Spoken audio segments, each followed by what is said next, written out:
If you're staring at your discussion chapter thinking, I have no idea how to bring the literature back in here without just repeating my literature review, then this video is for you.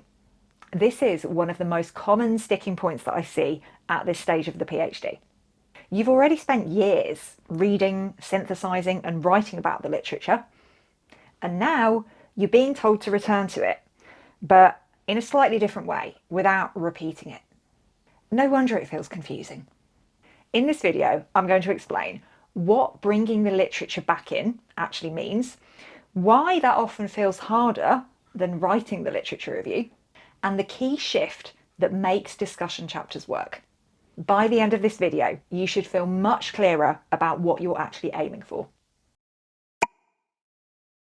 Now, the reason this stage feels so difficult isn't because you've forgotten the literature or you're not theoretical enough. It's because the role of the literature has changed. In the literature review chapter, the literature leads. You look at what's out there, you identify debates, and you position your study in relation to them. In the discussion chapter, that relationship flips. You are no longer asking, what does the literature say? You're now asking the so what question. Now I have my findings. What does that mean for the literature? Where do my findings sit in relation to what the literature says? And that is a much more active, demanding kind of thinking. And most PhD researchers are never explicitly taught how to make that shift. But that's what we're going to do in this video. And we're going to start off by figuring out what people mean when they talk about looping back to the literature or bringing the literature back in. What's all that about?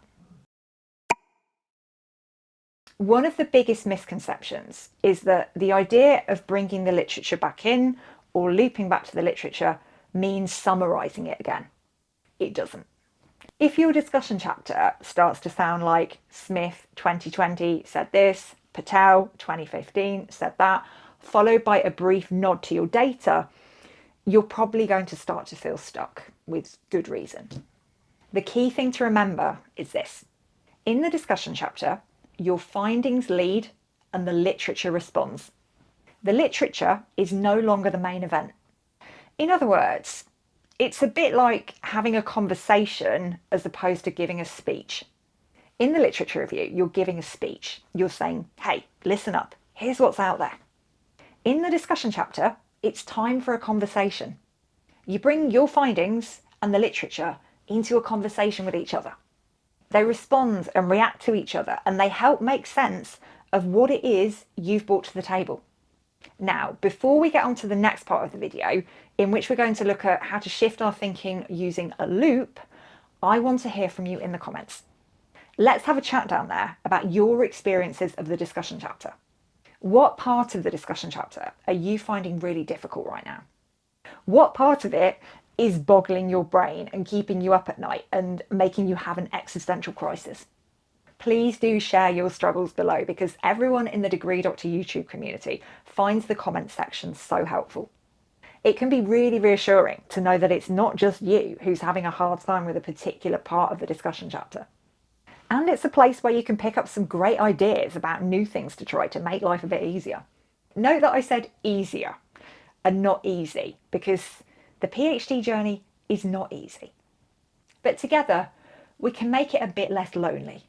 So get typing down there. I can't wait to see what you've got to say.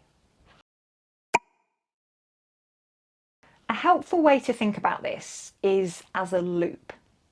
You start with, what did I find? Then you ask, which ideas, concepts, or debates help me make sense of this? And then you ask, does this finding support, extend, complicate, or challenge what's already known? That's it. You are not trying to show that you've read everything. You're showing that you can think with the literature, not hide behind it. And this is why so many PhD researchers feel incredibly exposed when they're writing the discussion chapter.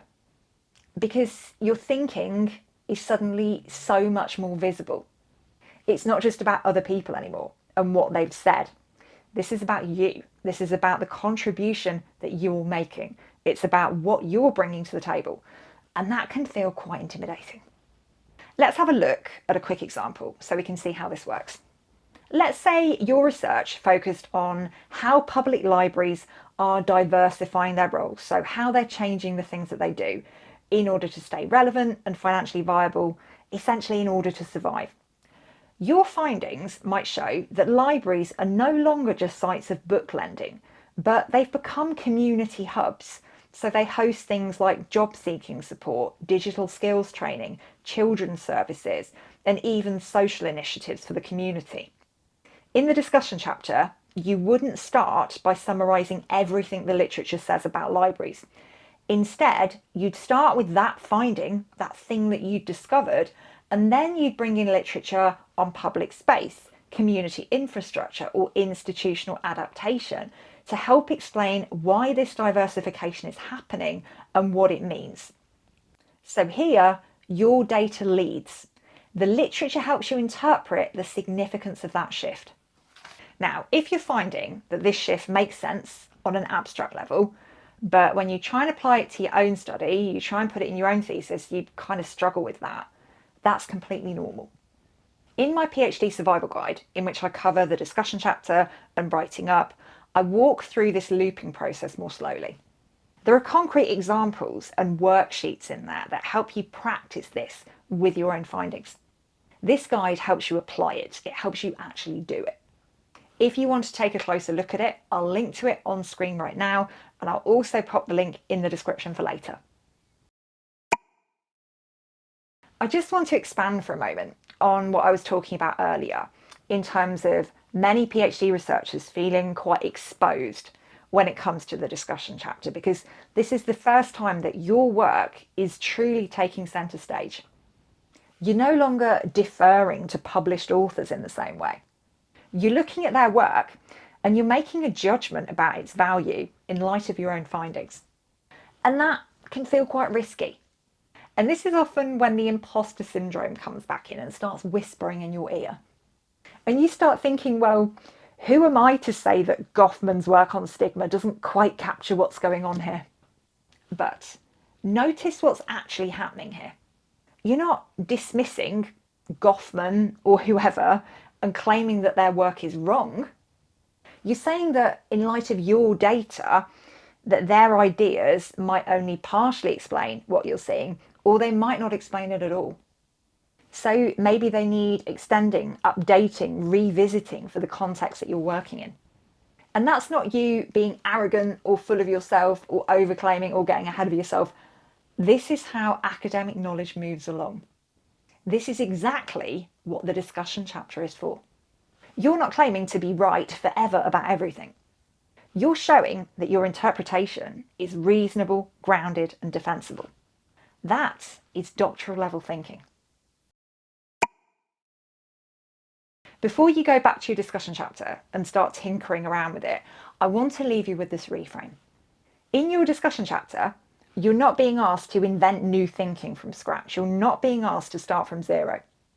You are being asked to return to ideas you already know, with more confidence, more clarity, and more authority than you had at the start of your PhD. And if that feels hard, it doesn't mean that you're doing anything wrong. It usually means that you're doing the right kind of thinking at the right stage. And don't forget, if you want more support with your discussion chapter, then shuffle on down to the description where you'll find more details about my PhD survival guide on this part of the PhD.